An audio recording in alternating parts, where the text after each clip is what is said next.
Google good or bad? Don't get me wrong, almost all of us love Google to death. It has single-handedly changed the direction of this entire industry to something that is accessible for everyone. However, while Google is the darling poster child of Wall Street and the general public, there lurks a danger of abuse.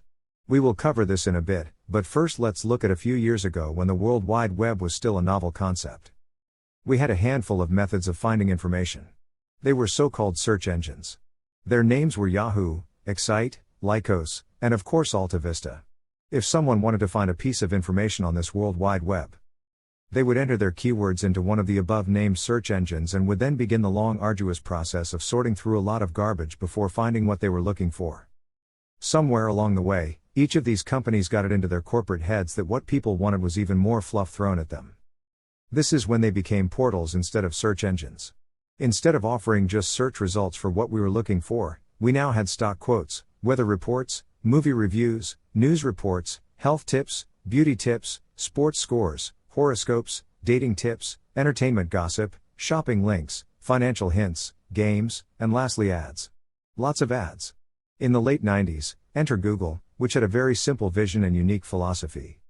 While every portal was busy trying to deliver us critical information about when to kiss our date and how to shave our pet, Google was refining its search algorithms to make it so it would yield our searched keywords in a more efficient fashion without us having to endure that arduous process of sifting through garbage data. This, coupled with the unique philosophy of do no evil, garnered them much deserved attention and fame. Their approach to a lot of the services they now do to this day is very well executed. Some would argue that they've become what they said they wouldn't become in the beginning, which is a portal. However, if you really think about it, they did this in such an elegant and well thought out system. The entire portal features are completely optional. Those that do not wish to utilize them are not forced to look at it or participate in it.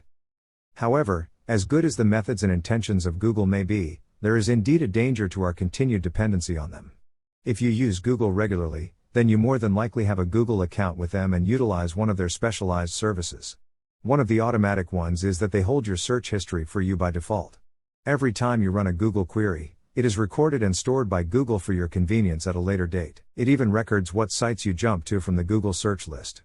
As our dependency on Google increases, we are putting all of our eggs in one basket per se. We trust Google with a lot of information about our personal lives. After all, why should we think twice about a company who has a philosophy of do no evil and actively shows its good intentions to the technology community? Perhaps we should be thinking twice about it though. It may not be Google that we have to worry about, but rather, the governments of the world. If they are able to tap into Google via legal means to garner information about its own citizens, then this is a serious breach of privacy and security. A current example of this is still ongoing in the United States of America.